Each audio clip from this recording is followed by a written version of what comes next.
Hello, welcome back to Let's Play Assassin's Creed Brotherhood as we continue with the database entries. So we are going through the Roman entries and we made it a decent chunk of the way in. Excuse me. I gotta see. Okay, I think we left off on the Colli Viminale. Yeah. I really hope this database gets better in the next game because it is annoying to have to scroll all the way back to where I was. Makes keeping my place kind of hard. Alright, so today we will start with the Basilica Julia. Initially dedicated by Julius Caesar in 46 BCE, the basilica's construction was funded by the spoils of the Gallic War. Completed some years later by Augustus, he named the building after his father. It was used mostly as a court of civil law, as well as for sessions of the Centum Viri, who presided over matters of inheritance. Excuse me. Alright.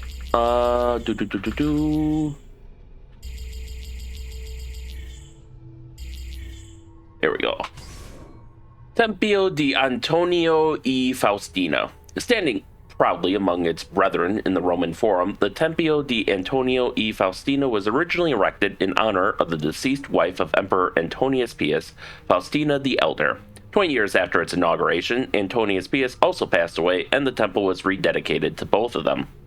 In the 11th century, the Catholic Church decided to make use of the ruins and converted them into the Church of San Lorenzo in Miranda, which you see now.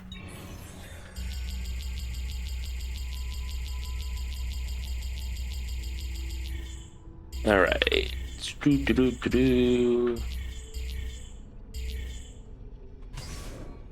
Tempio di Saturno, a monument to the agricultural deity Saturn. This temple stands at the western end of the Roman Forum. Also known as the Aerarium, the Roman national treasure was kept here along with the Republic's reserves of gold and silver. Like the Temple of Castor and Pollux, it at one time housed the official scales. From this, one might be able to surmise that Saturn was not only rich, but likely had an eating disorder. Oh, of course, I can't. This doesn't wrap around either, so I have to go all the way from the beginning every time.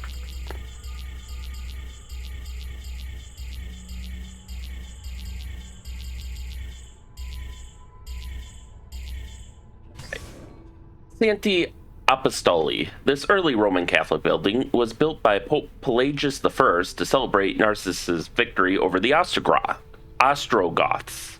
Like many other structures, it suffered severe damage from the Great Earthquake of 1348. It was restored in 1417 by Pope Martin V and later again by Pope Clement the 11th. Whee!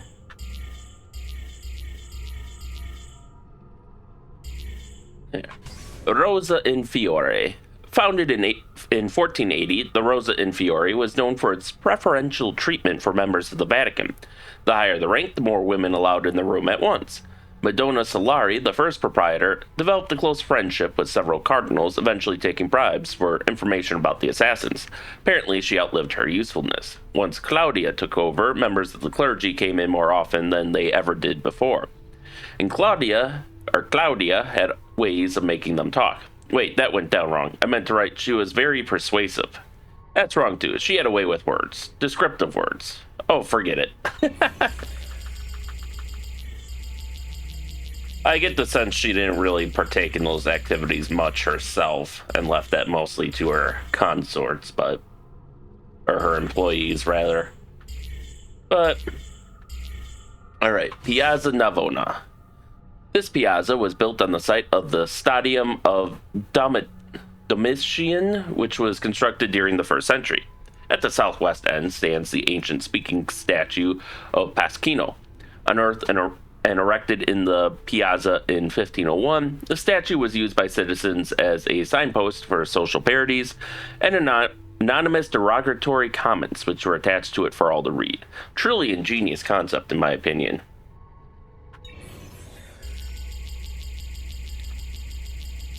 Alright.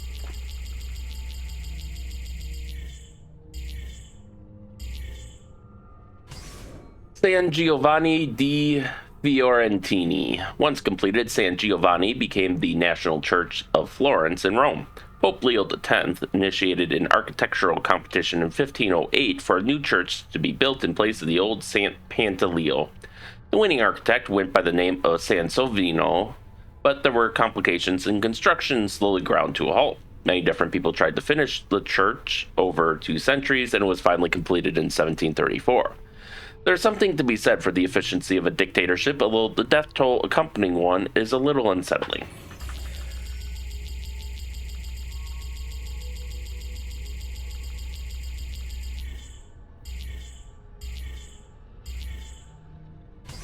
The Ponte Sisto. The current incarnation was built by Pope Sixtus IV between 1473 and 1479 as a replacement for its predecessor, Pons Aurelius. What sets this bridge apart from the rest is its central stylized oculus, which I think looks quite sharp.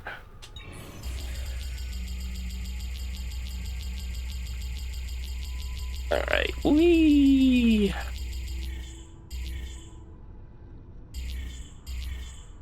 Nope, I went too far. There we go. Castel Sant'Angelo. Rodrigo Borgia, aka Pope Alexander VI, has his apartments in the Castel Sant'Angelo. Built between 135 and 139 as the tomb of the Roman Emperor Hadrian, the Castel was designed to be slightly larger than the mausoleum of Augustus because, as this database has shown time and time again, size does matter. The building was converted into a military fortress in 401 and was promptly sacked by Visigoth looters in 410, who scattered Hadrian's ashes everywhere. What was left was recycled, i.e. stolen, by the Vatican. In the 14th century, the tomb was converted into a castle for the popes and connected to St. Peter's via a covered passage called the Passetto di Borgo. Reflecting the delightfully sadistic side of Renaissance papal rule, the castle contained both sumptuous apartments and a prison. Giordano Bruno, the famous scientist and hermeticist, was held there for 6 years. Executions were carried out in the small interior courtyard for the Pope's enjoyment.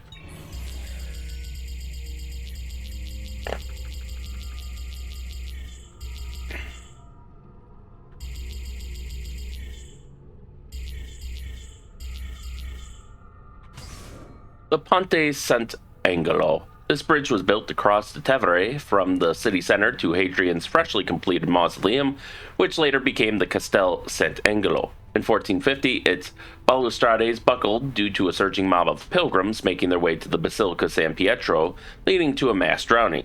Later in the 16th century, the structure was used to display the bodies of executed men to the public. Is it just me, or was this bridge not particularly cheery?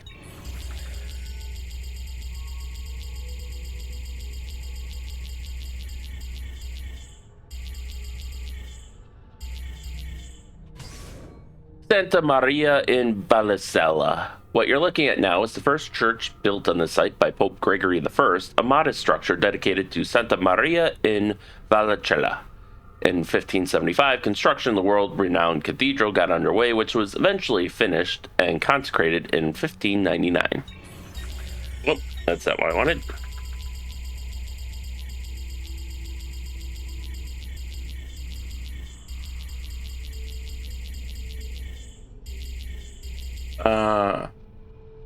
There we go.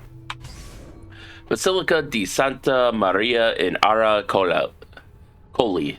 Adjacent to the Campidoglio Square, this basilica became the center for religious and civic life in the city during the 14th century. The architect claimed climbing the daunting 124-step staircase leading to the main entrance on one's knees would absolve a Catholic of all sins. Lord knows I'd rather have murder on my knees than on my hands. Some historians postulate the basilica was built atop the ruins of Juno's temple. I have a feeling there's more to this building than meets the eye, so I'd suggest paying close attention to this one.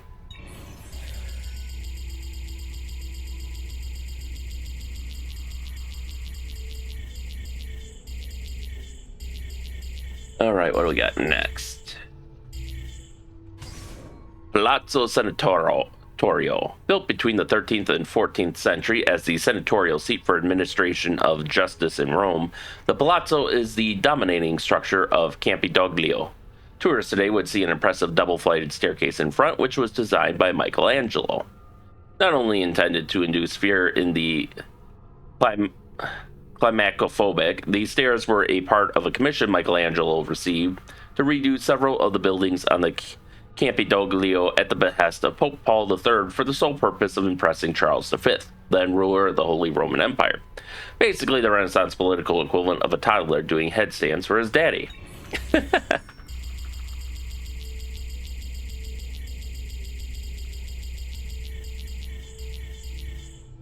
All right.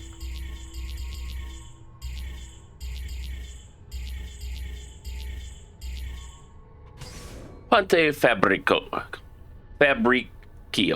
This is the oldest Roman bridge standing in its original form within the city limits. Spanning the Tevere, or the Tiber River, it was built in 62 BCE by Lucius Fabricius. Considering Lucius had his name engraved in 4 different places along the 62-meter bridge, it is thought he may have been a little conceited.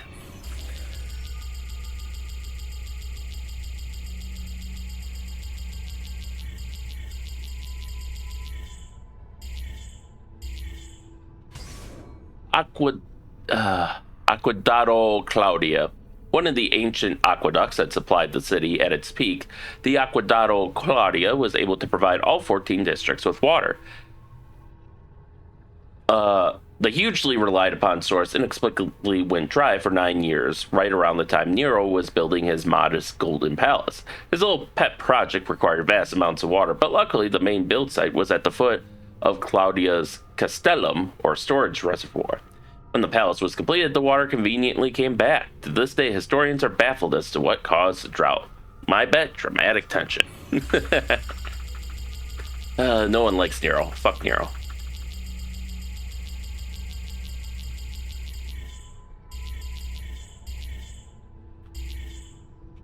Nero's Golden Palace. Perhaps the best example of early Roman imperial machismo.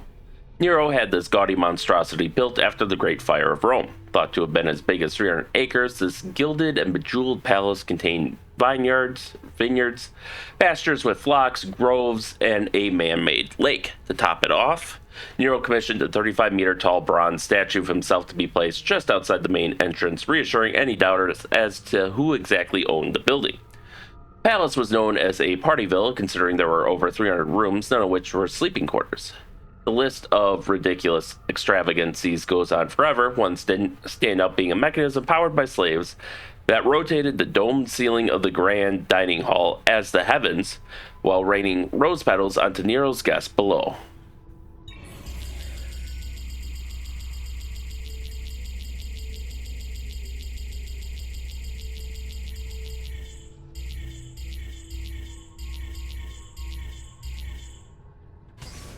The Trema di Triano. As with many of Trajan's projects, it's believed this massive leisure and bathhouse was designed by Apollodorus. The structure was built atop a section of Nero's ruined Golden Palace and was poetically intended for use by the commoners.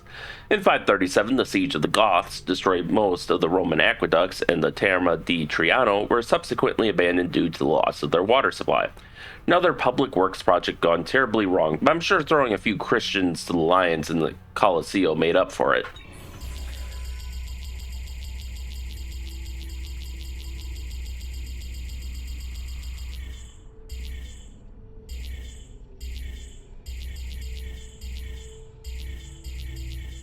Let's see.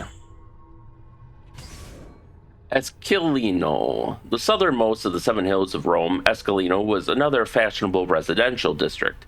In a demonstration of humility and graciousness, Nero confiscated property here to build his opulent golden house, which was, to put it mildly, excessive.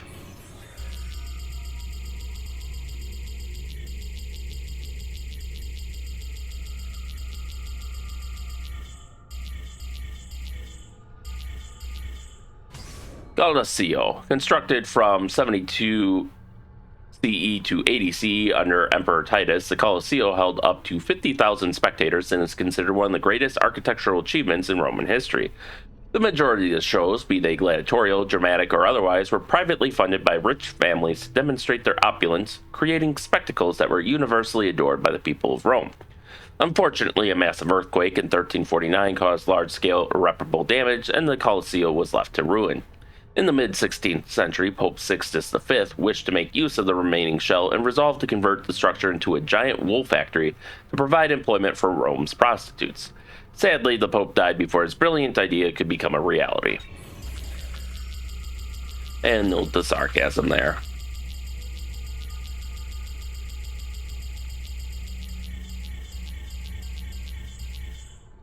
Arco di Tito, or Tito. Built by Emperor Domitian in 82 CE to honor his dead brother Titus, the Arco di Tito commemorates Titus's victory in the sack of Jerusalem. This arch became the inspiration for many arches to be erected thereafter, most notably the Arc de Triomphe in Paris, as well as Constantine's Arch.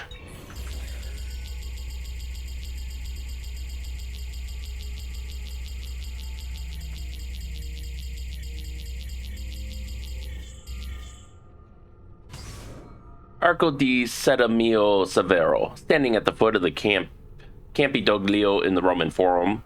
The Arco di Settimio Severo is a triumphal arch commemorating the Parthian victories of Emperor Septimus Severus.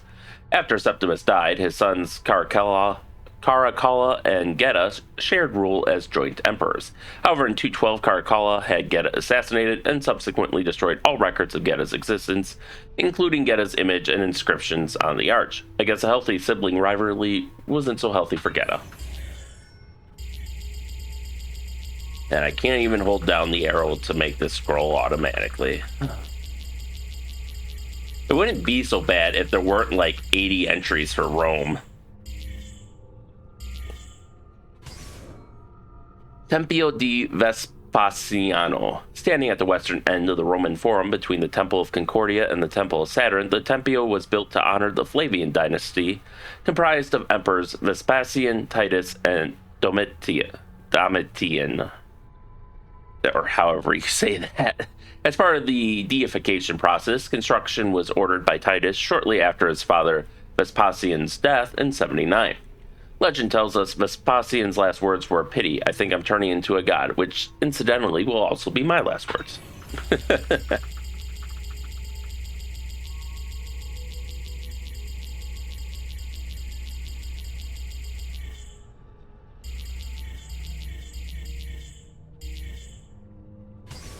Palazzo di Conservatori, one of the structures that comprises the Campidoglio. This palazzo served as the seat of the Roman magistrate responsible for administering the city, or as the Pope liked to call them, his party planning committee. By the end of the 15th century, they had very little actual power, as the Pope ran the city from the Vatican. In the mid-16th century, Michelangelo got his talented little hands on the building, redesigning the facade and adding gigantic Corinthian pilaster strips on high pedestals to make it a little less ostentatious. I'm not certain he succeeded.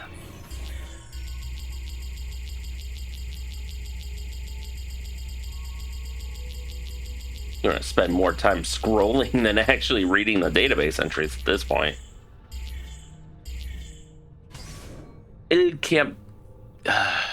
Campidoglio, the most famous of the seven hills of Rome. Il Campidoglio's ancient history yields layers of ruins steeped in mythology. Several important Roman temples were built atop the hill, including the Temple of Juno, the Temple of Virtues, and the Temple of Jupiter. Optimus Maximus Capitolinus. In 79, the hill was also home to the Tabularium, the empire's main archive. In the Middle Ages, it became the city's center of civic government just before receiving a facelift from Michelangelo.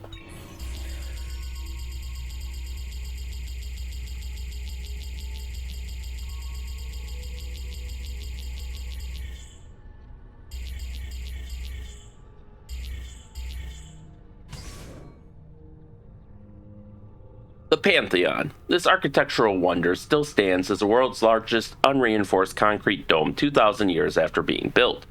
The opening at the dome's center, known as an oculus, is the singular source of light for the immense chamber. Constructed in 126 CE by Marcus Agrippa as a temple to all the ancient Roman gods, the Pantheon has since become a beacon of Christianity. The structure has been burned, rebuilt, robbed, modified, torn down, and renovated so many times the interior contains a myriad of conflicting icons and symbols. Apparently, most gods had this building constructed in their honor. I, however, recommend worshipping at the modern-day espresso bars surrounding it.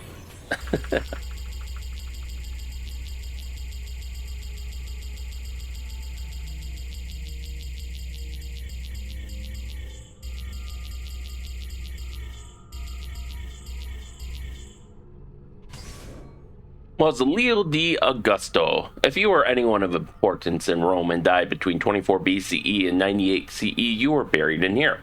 Occupied by the Colonna family in the Middle Ages, the mausoleo was fortified and converted into part of the Castel Sant'Angelo. Yes, they lived with dead people. After the humiliating defeat of the Commune of Rome in 1167, the Colonna family was disgraced, banished from the city, and their fortification was dismantled. Later, the family was allowed back into Rome and spent the duration of the Renaissance feuding with the rival Orsini family. If this teaches us anything, it's that if you want to get rid of someone, hang them, because banishment is far too temporary.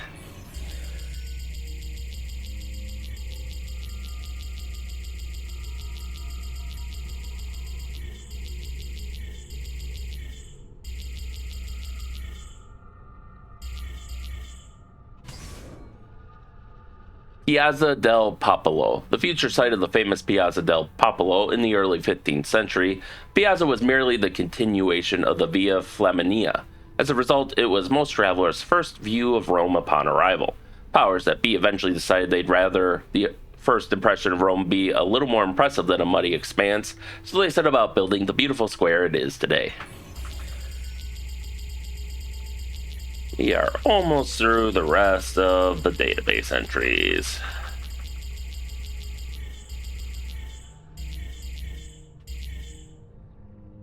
About 10 more. Piazza di Spagna. The future site of the famously peculiar Piazza di Spagna, this public expanse at the foot of the Spanish Steps is shaped as an elongated triangle rather than a square. Named after the Spanish embassy to the Holy See, the Piazza became one of Rome's most popular meeting places. Notably, the Romantic poet John Keats spent his final hours in a flat overlooking the piazza. A thing of beauty is a joy forever, except when you're about to die of tuberculosis.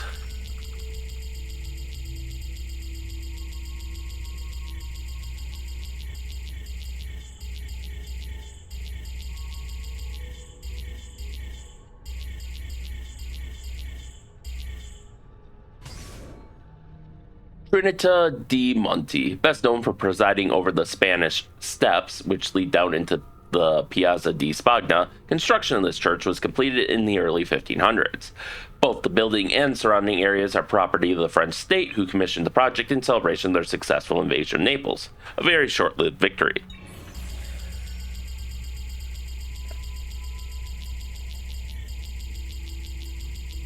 Okay, if Revelations has the same database scrolling system, we're starting at the back end and moving to the front end.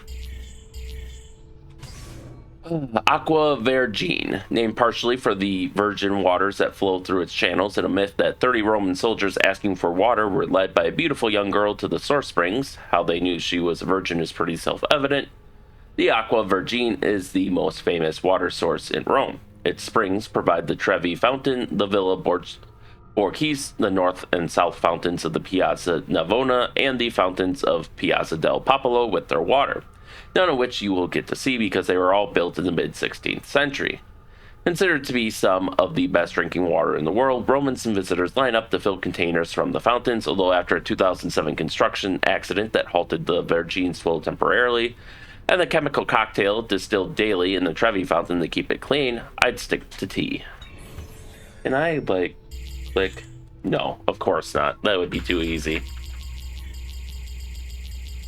Okay. Finger is really getting workout today.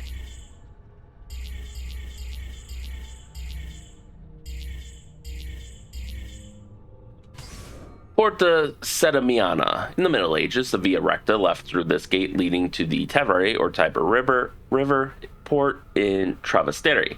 It was restored at the beginning of the 15th century and again in 1498 when Pope Alexander VI wanted to give it a more military feel, right before Cesare marched out of the Vatican to attack Romagna and the Villa Auditori.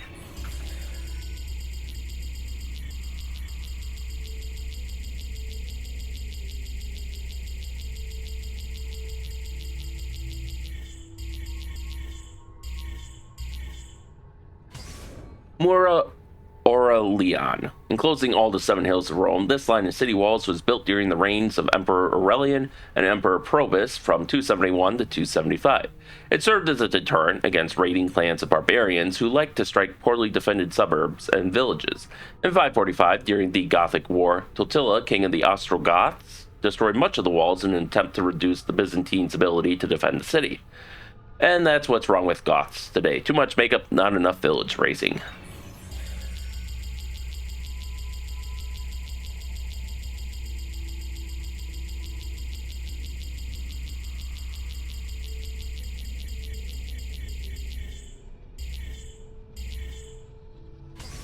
Roma. Evidence suggests a human presence in the area of Rome for at least 10,000 years. The mythology of early Rome tells us that the city was founded by Romulus, who was raised in a cave with his brother Remus by a she-wolf.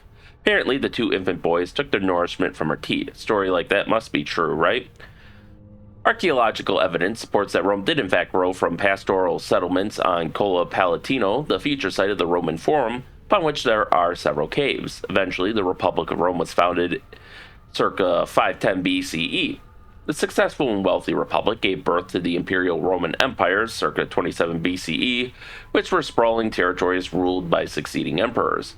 When the empire fell in 476 and the Roman Catholic Church took power in 756, Rome continued to be both an economic and cultural powerhouse in Europe. In the mid-14th century, Florence surpassed Rome as the epicenter of the Italian Renaissance. This irked the papacy to no end, so they set about spending vast amounts of money and resources commissioning architects and artists to create masterworks in an effort to bring the focus back to Rome. The result of this vanity-driven ambition was an unmatched creative and scientific output that is still marveled over today. It's safe to say that Rome is historically one of the most important cities in Western history and arguably the world.